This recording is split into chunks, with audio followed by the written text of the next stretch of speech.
Hey guys, this is another edition of Unger the Radar. I'm your host, Randy Unger, and I want to introduce a lovely panel of guest film critics today. Amanda Vasquez, hello. Hi. Nick Comando, hello Nick. And Mr. John Bartnick. There you go. How's it going, guys? Good. Your last name is Comando? Yeah.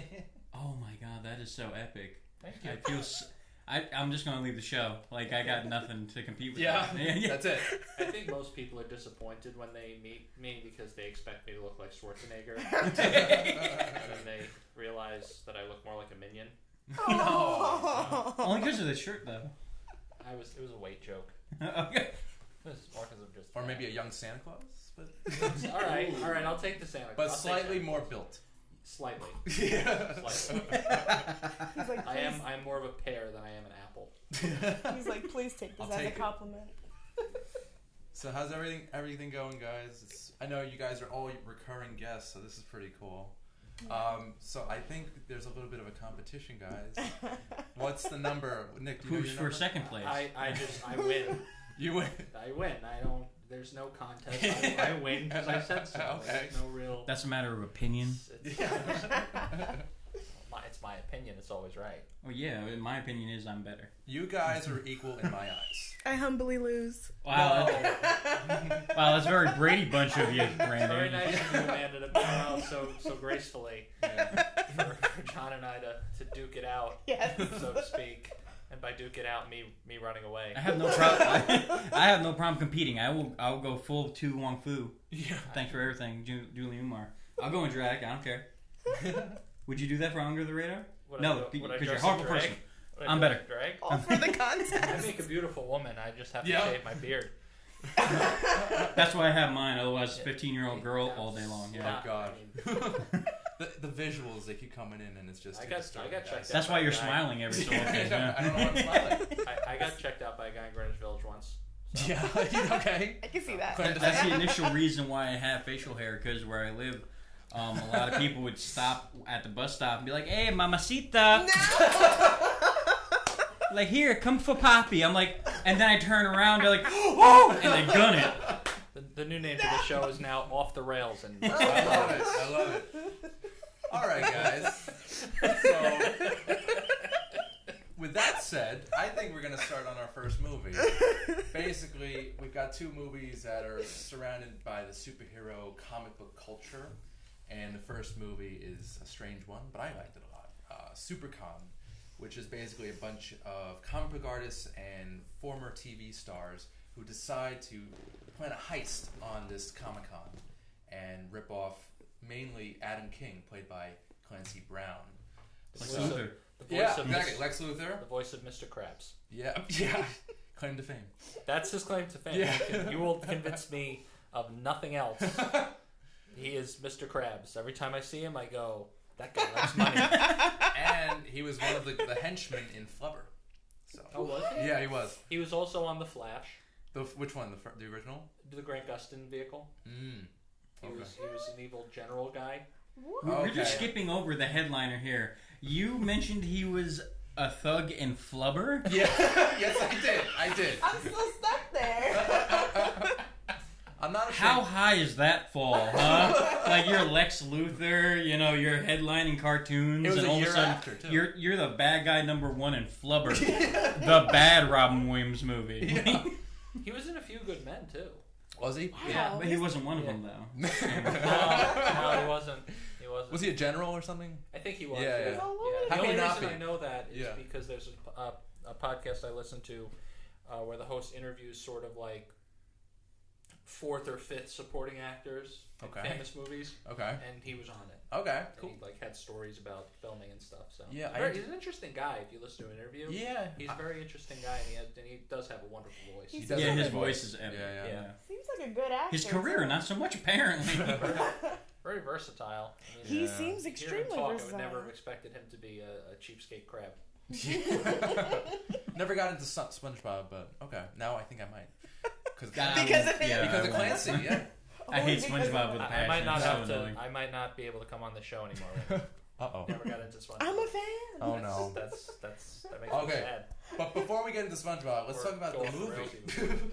Yes. Amanda, what did you think of Supercon? Also known as Con Men, which I think is a better title. Oh, yeah, absolutely. Right? You guys like it? I hated that. I didn't say that. I just agreed with the title. He likes the title. I said the con because that's how they advertised it originally. Did they not do that because of that Alan Tudyk show that they did? Maybe. I don't know. But I feel like con men would have not showed anything that it had to do at a convention.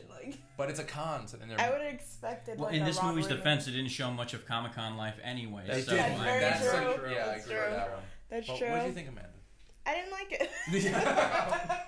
But what do you really think? No, I mean, I actually did like it, and because I didn't like it. So the way that they posed Adam King, I didn't like his character at all, so that showed that he was a good actor. Yeah. I hated his character by the end of the movie. I think that's what they wanted you to hate him. But I feel like the movie was trying to show the point of view of the fans, but in the same way, they disrespected the fans. They were saying that the fans would pay anything to see the celebrities, or the celebrities take advantage of the fans. Yeah, they could have really played that up a bit more. I feel like they were downplaying the fans a little bit. It kind of just turned into an Ocean's 11 type of setup, and I wasn't. You're giving that way too much credit. Ocean's 11. Yeah. In a low. It had traces of Ocean's 11. It wasn't even like Ocean's 1.5. No. It was Ocean's -3. There you go. Still works. John, what'd you think? I was super excited because I love the main star of the film, Russell Peters. Oh, him. Yeah. I love his stand-up. He's hilarious. He does something that very few comedians can do, which is get all walks of life together. He's very much like Richard Pryor in that sense, where you see white people, you see black people, you see Spanish, Chinese, Indian, That's true. Runs the gambit. And he fills out arenas, not the stage is half the arena. No, he fills out arenas like Kiss and Guns N' Roses and all those big people. Yeah. Well, I probably could have. Bieber. He's popular, right? Yes. Yeah, like him. But I didn't think he needed money that bad because he wasn't all that funny. No. He wasn't. I think he was one of the weakest parts of the movie, to be honest. Yeah, I mean, you could just tell, he was like, oh, I play a mad Indian guy. Yeah. And the which lines I guess they is gave him wasn't that great. Ball cancer kid. Yeah. Where? They tried to make him kind of like Vince Vaughn in Dodgeball, the straight man who leads this group into some adventure. But you need a funny person. Anybody. Well, he was kind of co-leading with Ryan Quanten, I think. They were working together. Or maybe they didn't allow him to ad-lib a lot like he could have. I don't know. That's like having Robin Williams in a movie and hiring him as a mime. Mm-hmm. It just downplay everything. you just cut the legs out from under him. If you want him to be funny, be funny. Yeah. Just don't have him read the script because it just sounds like a generic script of this is a placeholder script until we get a funny actor. And they got a funny actor, and they didn't show him to be funny. Yeah. What did you guys think of the script, Nick? I feel like the ending of the movie made up for... I was entertained by the ending of the movie, not really entertained by the beginning or middle of the movie. There's something that I think they tried to encapsulate. I don't know if they really did a good or bad job of it. There's a certain sadness to some of the people that do those conventions and have booths, and because they don't really have a major claim to fame, or they're kind of struggling and they don't have much of a choice but to do what they're doing with these. That's their bread and butter, yeah. There's a certain sadness to it that I think they were trying to encapsulate with the way Russell Peters played his character, because he had probably one of the worst claims to fame you could probably ever have, with an obnoxious turban and having testicular cancers and a 7-year-old He was basically from was it Fantasy Island? The plane blows, the plane. Yeah, exactly. It was Villages or something. I've never seen that show or movie, so I don't know. Okay, but there's just a certain sadness, I think, to those characters I think they did a decent job of kind of showing when Russell Peters first comes up and then Clancy Brown pulls up. And it's they work together and that guy's a douche. Yeah. Pardon me if I'm not allowed to say that word. Oh, that's fine. Okay. Worse has been on the show, so you're going to be very mundane. Okay. Worse has been just I felt bad most of the I felt bad for the beginning and middle of it because it was just like, that's what I'm saying. why are we following all these miserable people around? That's what I'm saying. And then all of a sudden, John Malkovich was there. Yeah. I was like, oh, He just okay. showed up. I kind of forget he's alive. Probably half the movie's budget was in his paycheck. I'm almost positive the director went, who owes me a favor? Who owes me a favor? I need a get. And What's I- the... Malkovich! He owes me one. There And I you go. don't mean to demean John Malkovich by saying I forget he's alive sometimes. It's just he tends to just show up randomly in movies where you were like, this is not a John Malkovich movie. No, it's and then not. he's there and it's like, wow, that guy Where is did you even come that guy just from? does anything he wants, doesn't he? But you're not mad about that. You want to see him. Also, fun fact about the movie, the giant bodyguard dude, Oh yeah. that is actually former WWE wrestler I had a feeling. it was- Brodus yeah. Clay, whose gimmick was at one point the Funkasaurus, where he would come out wearing a bucket hat and a velour tracksuit and dance. No. Seems right. I Seems didn't right. see Sing him about doing calling that. his mama. And he's about 7 feet. 6'7", Oh about my 370. God. Big dude. Mostly stomach, but big dude. Some trivia. Thank you, Would Nick. not mess with him. So every time I saw him, I just thought of him dancing in a velour tracksuit. That was amusing. But Yeah. no, it was kind of sad, and then the ending was relatively entertaining, and I felt like they saved all their laughs for the end of the movie, and it was like, where was this for the first hour? Yeah. Well, the middle had a lot of Brooks Brasselman, the homoerotic guy with the go-go boots. He was the best He character. saved the Yeah, he movie was for very me. funny. Yeah. He saved the He was movie the for best me. Very, character. yeah, they He had should some have good let him be one-liners. more gay. He was Like by far I could have used more of him. More of- being, yeah, more gay, Being, yeah. being hello. by far Sorry. the best character. I think he's like a Broadway or a stage star because I've never seen him before. I don't know Yeah. if you guys have. No, And I then don't he had think I like have a either. singing part where he Yeah. sang. Yeah, Yeah. that came out of nowhere. Which I was like, oh, okay. Singing I now. watched that part of the movie this morning when I woke up, so I'm sitting there over my eggs and coffee, and I'm like, okay, this is how I'm starting my Sunday. Hey, why not? Singing. The whole It was movie. an okay movie though. It was eh. Yeah. Could have been a lot better. Yeah, Better, could've been. script. I think the acting was okay, Yeah. but they could have put some bigger names in there other than Malkovich and Clancy.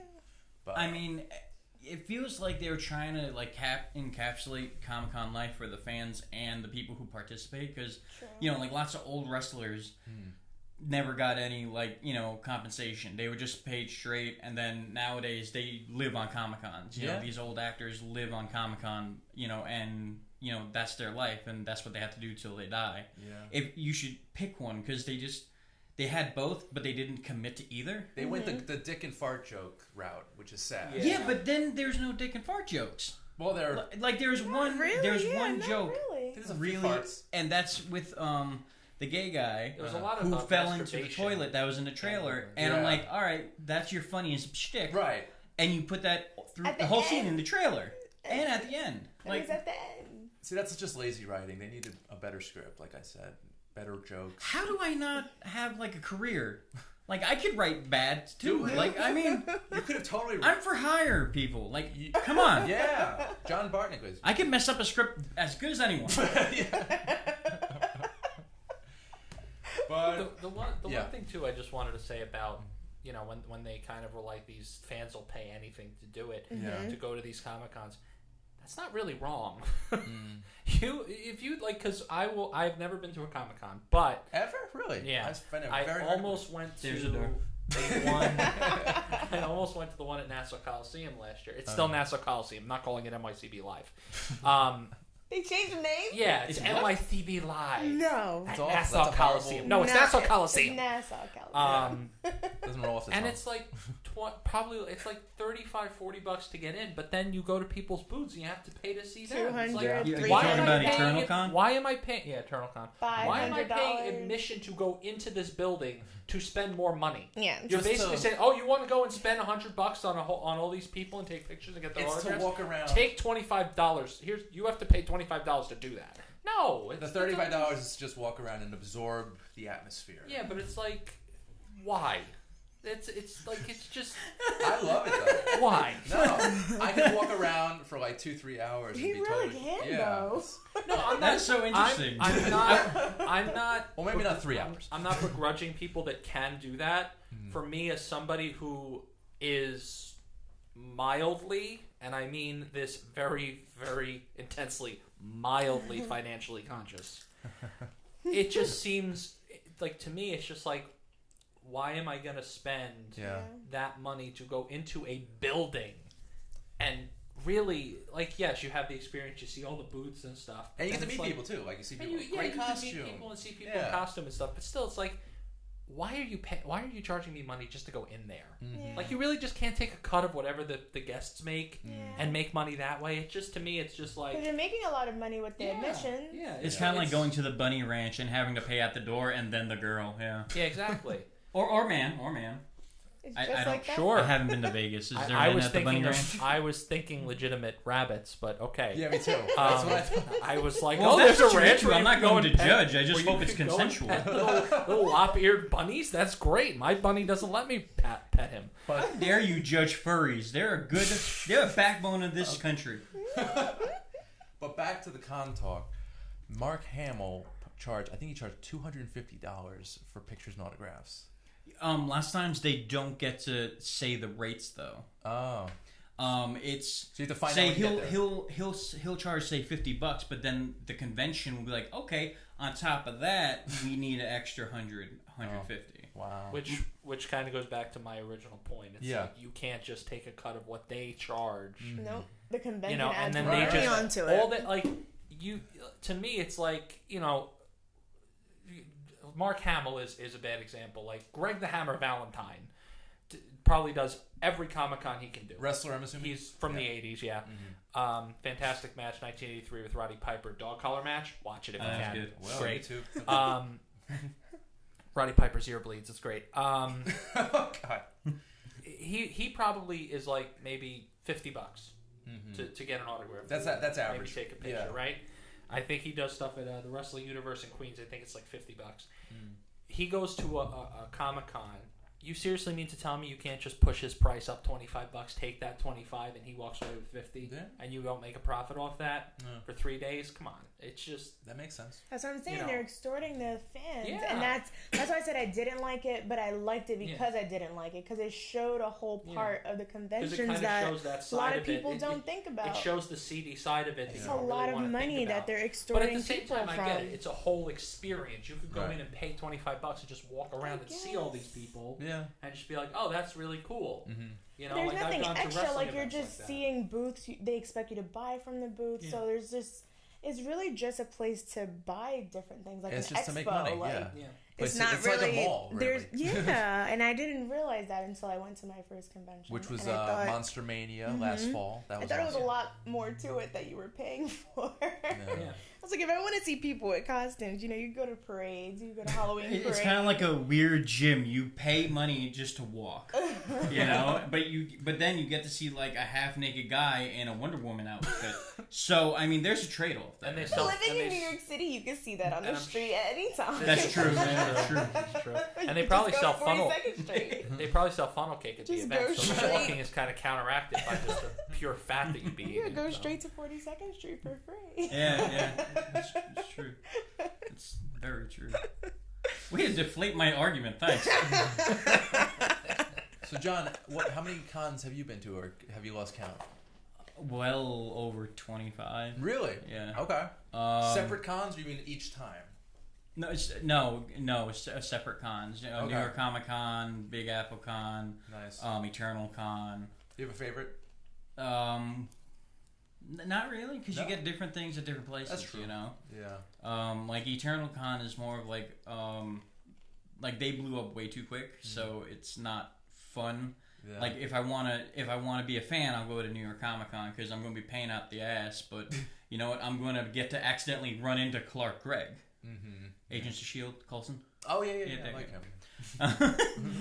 Which has happened. Like me and Vinny, we were walking Bud New York Fonte. Comic Con Yeah. and we bumped into Clark Gregg, And we're like, oh, hey, can we take a picture? And he's like, damn straight, you better get in here. And he's like, oh, and took a picture. And he's like, no, that's not good. And I didn't realize I had like a Deadpool mask on. So he was so kind to stop and be like, no, we need to take a good picture. You can't tell, it's me. So, like, you get those interactions, you know, because, like, Kevin Smith will walk the floor, or, you know, Mark Hamill will walk the floor, you know. I know. Robert Rodriguez was there a couple years ago, and I'm not positive on this, but I think he was wearing a mask walking around. Yeah, because I recognized him from his clothes and his hat, because I interviewed him prior, like an hour before, and I just saw him walking around the floor. Nice. Adam from Mythbusters is famous for that. He really goes all out, full bodysuit, you know, costume, and he just walks the floor so he could enjoy, because he's a geek too, you know. Yeah. Do you guys dress up? Amanda, are you a big cosplayer or just a Halloween costumer? Usually Halloween is when I would usually dress up. Not randomly. I love cosplaying. I try to do as much as possible, but the problem is I'm a perfectionist, so... Your Kevin Smith is perfect. Oh, yeah. It's not hard. I'm fat with a beard. If I just stand on any wall just smoking, like... Yeah. And not talk for 5 minutes, it'd be like, oh, Silent Bob. You know? You need a J. Well, you know, I mean, judgy. No. Judgment-free zone. You want to do the interview like this? No. Nick, are you a cosplayer, or do you Halloween? I tend to dress up for Halloween. The problem is, past few years, my day off from work has been on Halloween. So I really don't have anywhere else to go in costume. Okay. So I end up wasting my costume. Oh, no. So it's kind of annoying. But I always come up with costume ideas like a year in advance, and they change like 7 different times. But I'm pretty sure I'm going to stick with my idea this year. That's good. See, what's interesting is Halloween, I typically don't get too crazy because, like, I have a kid and we go trick-or-treating. So I do, like, a simplistic, funny... like costume. So like was it last year or the year before, I had one of those like picketing signs and it says nudist on strike. And I was just fully clothed. That really works. That's awesome. That's that's clever. One year I had I'm not sure if you're a Buffy fan, but I had hello, my name is God. And my daughter's like, oh, what, you don't have a costume? I'm like, oh really? And it just said my name is God, and she's like, that's not a costume. So it's been a few. I don't need your approval, child. Like, you came from me. I created you. To you, I am God. Like whatever, and walk away. So, guys, I think that's gonna segue into our next movie, the more interesting movie, I think, the sequel to 2016's Deadpool. I hope so. Yeah. Like, imagine if Deadpool was like the lead-in. Yeah. Oh, that'd be bad. Like, that would be so sad. So basically, Ryan Reynolds is back as the wisecracking mercenary, and I think it continues the story fairly well, you know, from the first. Amanda, what did you think? I really liked it. Obviously, it was really good. I definitely thought the first one was a lot funnier. The second one was a little bit more emotional, which is good. I mean, life no spoilers, guys. By the way, life isn't only just funny. Like you have those emotional moments. So it showed a human side to him, that he does go through human problems. Yeah. I definitely felt at a disadvantage because you have to watch Logan before this, and I did not. So I did feel a little behind, not knowing a lot of my X-Men facts before going to this. But I did like it. I really liked it. It was so funny. You like Ryan Reynolds? Yes, but I love him in everything. He is. Yeah, he's gorgeous. So I can't blame you. Yeah, perfect body. That's that's what he's striving I mean, I don't know about Green Lantern, but I love him in everything. Yeah, and there is a jab at Green Lantern in this, which is amazing. Which was a jab. Yeah, that's putting it kind. There's like 5. It's so funny. It's the best part, in my opinion. So funny. Definitely stay to the end. Go to the end of the credits. Yeah. Not the end of the credits. They're mid-credit stingers, but then there's just text at the end. So stay seated. Nick, what'd you think?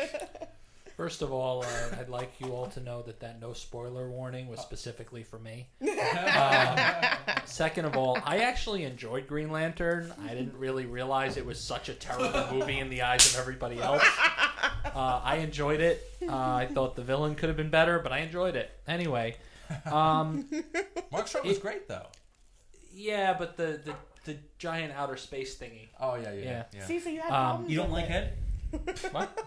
I don't like what? Head. I love Head. I love Al Snow. Tried to bait him. All right. Go ahead. Never gonna bait me. I'm not a fish.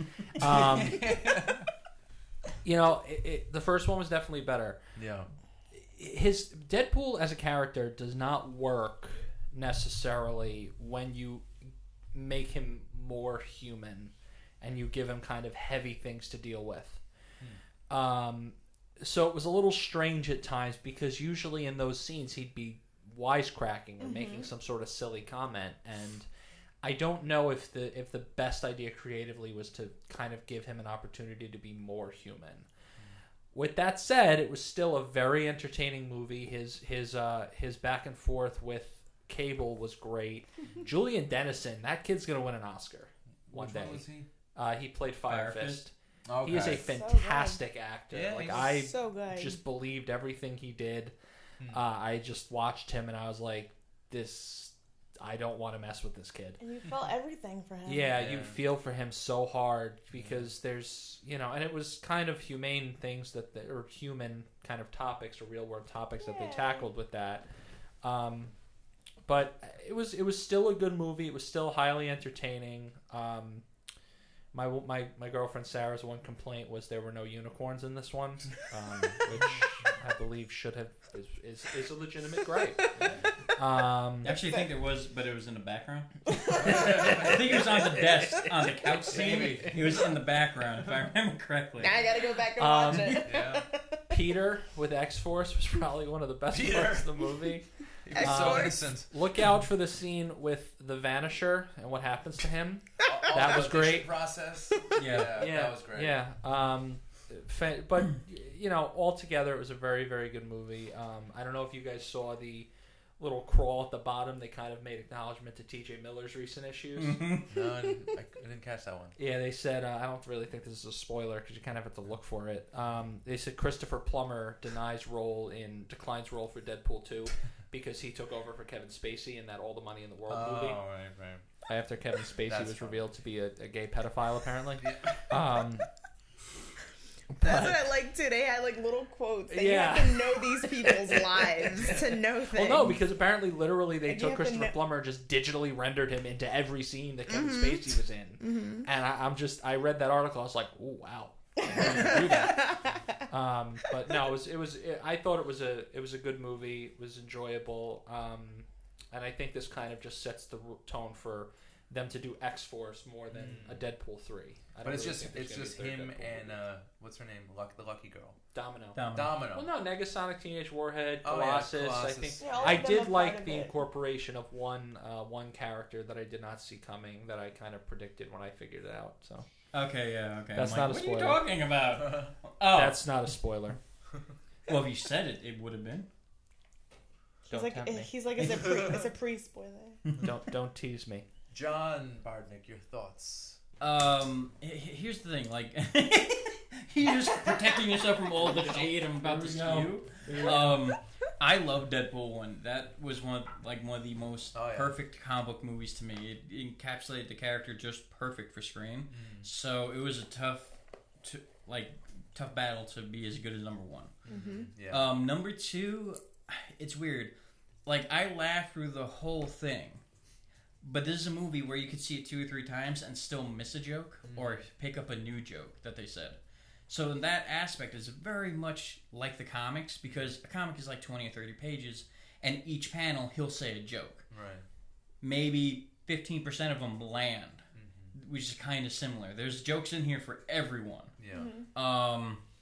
But I mean, yeah, just like you said, I don't want to see him too humanized, and they did something in this movie that I hate at the very beginning, at the very end, and it's just a trope of movies at this point. Because it's so hard not to say it and like they do a flashback and it's that big event that kind of starts the movie, right? You know, Let me tell you how I got here. It's just a punch to the balls, and I didn't recover from that through the whole movie. So the whole movie, I'm like just watching, like kind of reserved, like, oh my god, I can't believe they just did that. They did this? Yeah. Oh, come on. And then, and plus I hate Cable. one of the dumbest characters ever created by Marvel. Because him being a time traveler, he's like, oh, Mr. Fix-It, we'll just time travel. Boom. And, I hate that. And be honest, that's my friend's reasoning why he hates him, but my reasoning is he's the son of Scott and Jean Summers. Yeah. And they're just assholes. Cyclops' kid. Yeah, they're I hate them. They are the worst characters created by Marvel. But, I mean, like, I enjoyed it, but it's just one of those things of, like, they built you up with number 1, and then they cut your legs out in number 2. Literally, actually. No. Oh, now who's talking about spoilers? Oops. Well, if they That slipped out. this to distract you all from this, you know what they should do? They should make a Cable comic and make his enemy Fios. Heyo. Zing. That and like Jokes that didn't land. I'm sure you guys will understand, and who your audience will understand if they've seen it. They did something right around the middle part that I wholeheartedly disagree with, and then on top of it, I felt like this was more of an X-Force movie than it's like, oh, hey, guys, we're going to have X-Force next movie, so this is your intro. Yeah. And it kind of detracted from the whole thing. But I mean, that's what they did with Avengers for a lot of the movies, that they kind of sequel. Yeah, but like the only Avengers movie I feel is like gonna they be the did next that movie. wholeheartedly is with Civil War, with True. Captain America Civil War. Well, But each movie I can still be like, oh, that's Doctor Strange, that's Ant-Man, that's So Well, the other thing triple too. it a little. yeah. Well, the other thing too that I think is this is twofold. The other thing too, that when you said that with kind of it's like an X-Force origin story, this whole 20th Century Fox purchase thing that Disney's going through, you don't know if they're going to continue with X-Force or integrate Deadpool into the current Marvel universe, like what exactly They they're own going to do. X-Men, Fantastic Four, and Deadpool, right? Those are the 3 big ones. And Basically. I thought it was hilarious that they kind of brought that up in the movie. Yeah. They brought up so many different things. Yeah. One thing I But, really do we hated. own the rights to the famous ones? Yeah, exactly. I was like, wow. One of the biggest things I hate about this movie is like, oh, there was a Green Lantern joke. All right, that was really funny. Oh, here's another Green Lantern joke. Oh, here's a Marvel joke. Oh, here's a Green Lantern joke. Like, it concentrates. Here's a it Ryan Reynolds recycled joke. number 1's jokes and tried to make it funnier. Yeah. The reason number 1 jokes were so funny is because we never seen it before. Right. So I don't want to see the same jokes in a different way. Kind of like a Uh-huh. rehash. The other Yeah. thing too, the first Deadpool was so great because nobody expected it to be such a hit, and it had no budget, and it was just a passion project, That's and true. it was just Ryan Reynolds just wanting to get this done, wanting to get this movie out there, and he's obviously born to play the role. I mean, there's nobody. He dies, Deadpool's done. They're not ever No remaking remakes. Deadpool. Not No happening. remakes. Don't do it. I'm not a huge comic book guy, but what was with X-Men Origins back in 2009? Deadpool was they introduced Ryan Reynolds played Wade Wilson. I don't know the It's whole okay. story. I know the You don't have to be a comic book It's fan. okay. It's okay. You don't even have to be I a fan know of he was movies Deadpool. to know this story. Well, They why was int- he that way? Well, they introduced Wade Wilson in that film, and then they just. I've never seen the movie either, but they basically took the character and just. You want to give me some stingers now? They haven't basically seen it just either. took the character and just squatted and pooped all over it. But Just- the way he is now in the new movies, it's supposed to be that's what he what is it's in the supposed to look comics, like. and for some reason in X-Men Origins they just did the complete opposite. John, you're about to I'm burst. the only person who saw Wolverine X-Men Origins. And, on this and panel? listen, listen to me talking about it as if I know about it. He's just too flabbergasted to even open his mouth. Look, nowhere. You host a review show. No, I just don't know why they picked that way for him to look. Because they're What dumb. originally when it was filmed with Hugh Jackman and Ryan Reynolds? Yeah.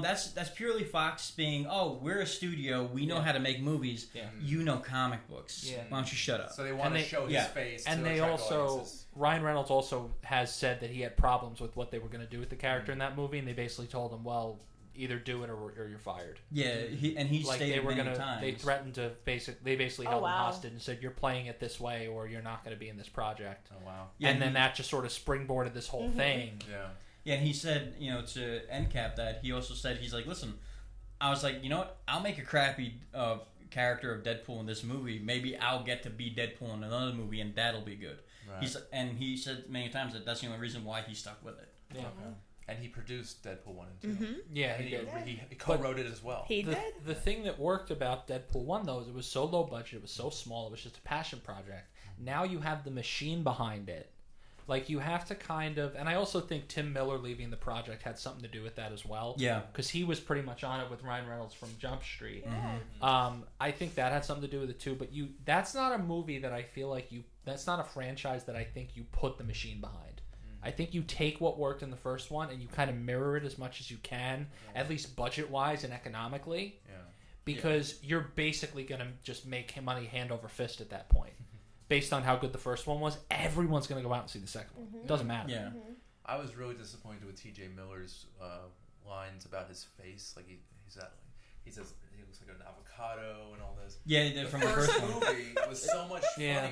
What's weird is the director has openly stated right before the release of Deadpool, because he was in an interview, and the interviewer was like, "Oh, it seems like you're saying lots of your best jokes in the trailers. Why would you do that? Why don't you? You know, we know Deadpool's gonna be funny. Right. Why wouldn't you hold that back and just kind of like let the plot out a bit?" And he's like, "Oh, don't worry, we have so many takes." In the movie, it'll be a different version of that scene. Yeah. And I'm like, okay, I'm in. All right, that's awesome. Then. It'll work then. And guess what happened? He's a effing liar. Yeah. All the trailers you see is in the movie those verbatim. jokes, yeah, exactly. And then lots of the cool action scenes were not in the movie. With like the extras. Yeah, it's like they kind of took the expression, if it ain't broke, don't fix it, and just did everything that you shouldn't have done with that expression.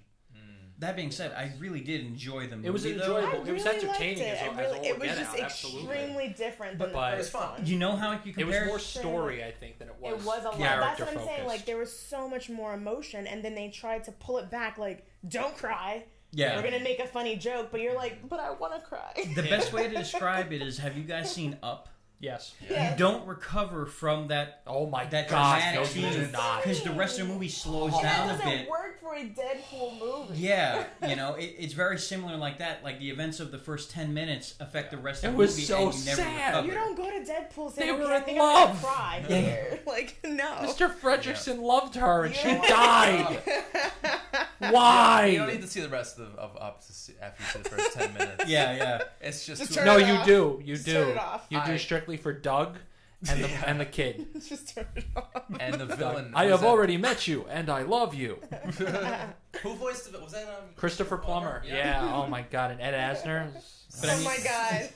I mean, obviously, this movie's going to be making a lot of money. Of course. You know, it already broke records for Thursday night showings for the Definitely. #1, Thursday night Every R-rated Thursday comedy. night it keeps breaking records. Going up and up. We're full force into the summer season now. Yeah. So I Every mean, Thursday night they're like, a new record is broken. yeah. So I, you know, If that deal with 20th Century Fox goes through, though, imagine Deadpool interacting with like Tony Stark. well, here's the don't thing, know. though. Even if that deal, Would that even work? Though? even if that deal doesn't go through, know though, if that Marvel would still work. gets the rights back because that's like, oh, you owe him $20, but you die. I'm like, all right, you owe me $20. It's not transferable. They go back to Marvel.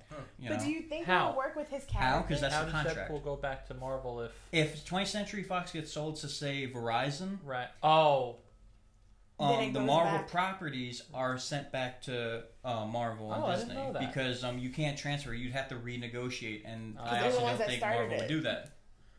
Okay. So But would his character, like, not even with the legal issues, would his I character thi- work? they'd I have think to make he the would. next With event. all They'd have of to them? make. They'd have to make the team up movies R-rated at that point for him to work. no. has Here's the to. thing, That's though. a mess Th- right there. I was It very. doesn't work with I was them. actually disappointed in one aspect with #1. So Okay. Jim, do we have 15 more minutes for the If interview? you want to play that video. Yeah. All right.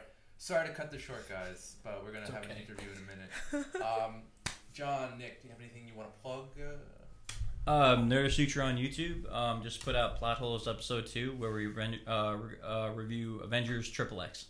So you review. No porn in it. It's just I edit out all the porn and review the movie as a movie. He like reviews it's porn without the porn. Oh, yeah. And yeah. Nice. Nick, anything you want to give a shout out to? Yes, listen to the wrestling podcast about wrestling. It is a wrestling podcast not only for fans, it is by fans. It comes out every Friday morning at about 6 a.m. if you're up that early. We are found on iTunes, Google Play, Podbean as well, and everywhere else you get podcasts except Stitcher and Spotify because they're snobs. And also Nick Comando on Instagram and Twitter. I am not the Schwarzenegger movie. There's one M in my last name. Let off some steam, Bennett. All right. We need to let off some steam. Yeah. Get to the chopper! Get down! All right. Amanda, anything you want to plug? Social media? Nothing. All right. Being awesome. You're awesome. Notice Future Plot Holes, episode 2. So nice you had to say it twice. He's taking All my right. plug. Yeah. Well, guys, thank you so much for today. This has been awesome. And now we're going to have an interview I recorded a few weeks ago from the Tribeca Film Festival. And this is Robert Budreau of the heist film Stockholm. Here it is.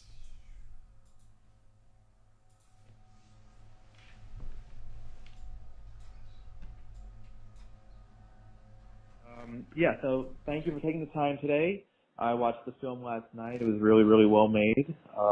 It kept you on the edge of your seat, but at the same time it made you laugh. So it was an interesting genre that you kind of went between comedy and thriller. I'm curious, what made you want to bring this story to the screen? I was approached by a producer in LA named Scott Eversano, who was working with Fear Affinity on adapting an article in the New Yorker. So that was the kind of source of the story. There was an article called The Bank Drama by Daniel Lang, and beautifully written article from 1975, which I had read, and was really captivated by the characters and the story, which had that challenging tone, kind of a dark comedy, which is supposed to be like a thriller or a bank heist film, but it's really, a psychological drama about some characters in an absurd situation. Okay, that's great. What was it like working with Ethan Hawke again? It was great. We developed a good working relationship on Born to Be Blue, my Chet Baker jazz movie with Ethan, and then it's so much easier to start from that place of trust and collaboration on this, and so it certainly makes it a lot easier in shorthand, and it allowed him to experiment even more because he plays a big character, and so he really had to kind of go for it, and it was great. Great. Were any other actors considered for the role? No, I brought it to Ethan before just as I was starting to write the script. I literally sent him the article as I was writing the script, and he got interested in it. So he kind of attached himself to the project very early, so I didn't even have time to think about anybody else. Right. What was it like assembling the rest of the great cast? It was good fun.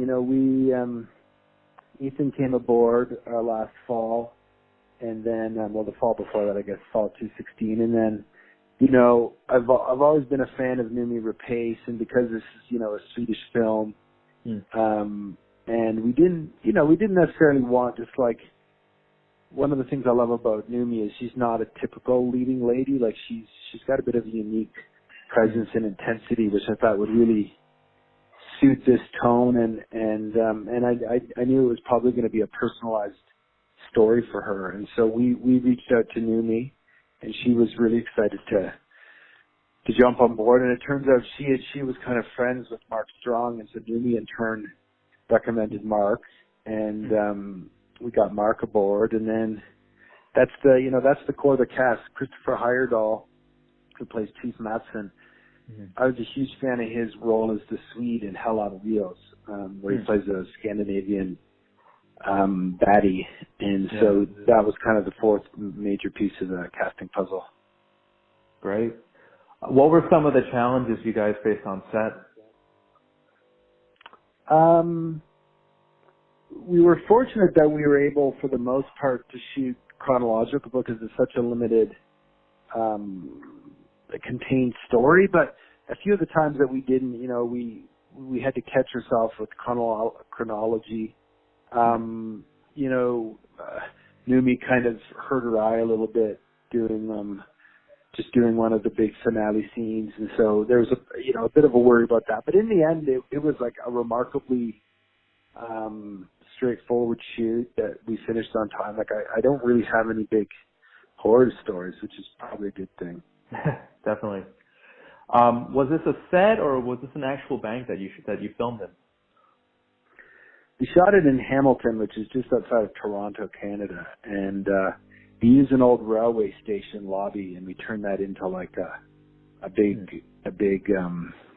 bank. And so our production designer, Aidan LaRue, built the the counters, and he built the stairs, and that's what we made that into a bank. So we shot all the interiors there, and then we went to Stockholm for part of a week and did all the exteriors in Stockholm. Okay, great. What do you hope audiences take away from the film? I mean, I hope audiences basically, I hope they have a laugh, they learn something new, they feel some of the emotion, they kind of realize what the real origins of this Stockholm syndrome are, but ultimately it's a film that's kind of supposed to make you laugh and cry and just kind of be an entertaining introduction to this world. Nice. Now, what was it like on set? Did the cast and crew hang out when the cameras weren't rolling, or? Yeah, I mean, I think in a normal way,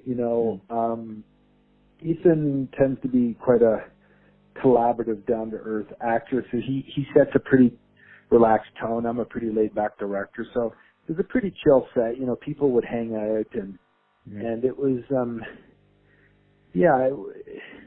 it was a pretty like I said, it was a pretty calm set. All right, that's great. So tell me a little bit about the company Lumanity Productions. Yeah, Lumanity is just the name of my film and TV production company based in Toronto and LA that's been around now for, I don't know, quite a while. I think Lumanity's produced maybe 6 or 7 features, and I've been one of the producers on all the features I've directed, along with a bunch of partners. And so Lumanity basically is my production company, Shingle, and I'm always looking and developing projects for myself and looking for other things. And so trying to move a bit more into the cable TV space now as well. I've only really done features, but cable TV is starting to really become attractive for me. Okay. Are there any actors or filmmakers out there that you'd hope to work with in the future? I mean, there's a boatload of actors. There's so many great actors out there, and it really just depends on finding the right project. I feel fortunate on this. I was able to work again with Ethan and Numi, and I had a great producing team, Scott Eversenter, Jason Blum, Nicholas Tabarak. And so, but to me, it's also just about finding the right fit for the right types of projects. I tend to be attracted to certain things, but so there's almost, in a way, I think, too many to name. Okay, gotcha. Are there any filmmakers who have inspired your craft? Yeah, I mean, I like a lot of the really old filmmakers, going back to like Howard Hawks and John Ford and Eisenstein, to more, slightly more contemporary filmmakers. I mean, I was, like so many people, I was a huge fan of Scorsese, particularly in the 70s, and the early work of the Coen brothers. Paul Thomas Anderson, for the most part. I mean, a lot of the usual suspects, really. What are some of your all-time favorite films? Top 3, if you can. Top 3, wow. Well, Raging Bull is number 1. I know, I can tell you that definitively. After Raging Bull, it's a bit hard to say. I mean,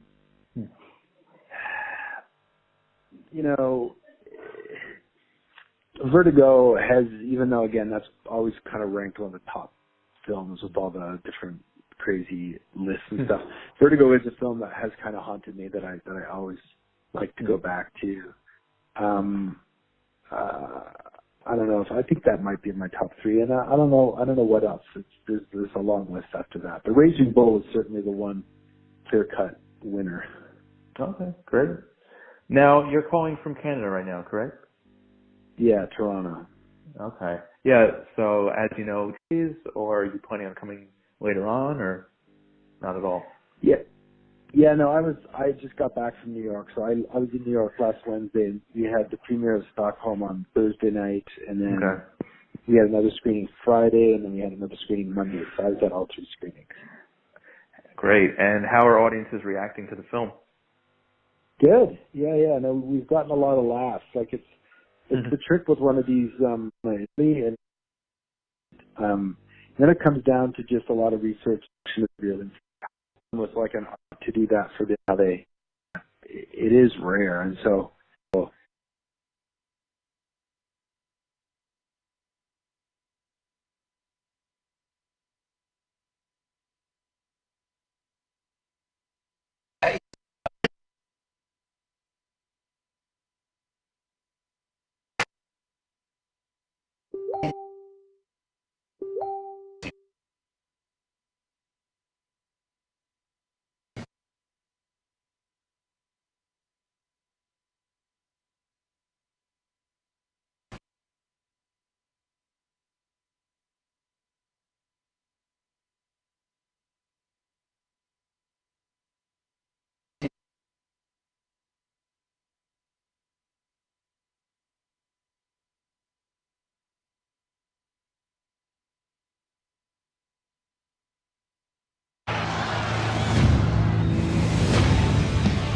Guy thinks he could bring Cobra Kai back to the Valley? Not on my watch. Is there any particular way you want me to wash these windows? No, I don't give a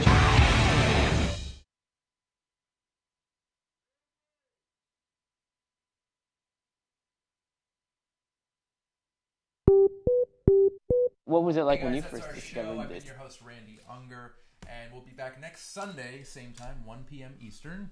And I will have on actors Cindy Mick and 2 friends, as well as guest film critics Erica Asserson, Robin Channing, and C.J. Oakland. We will be reviewing the independent film Discreet and the mega blockbuster Solo, a Star Wars story. So guys, thank you so much for watching, and we'll see you next Sunday. Take care.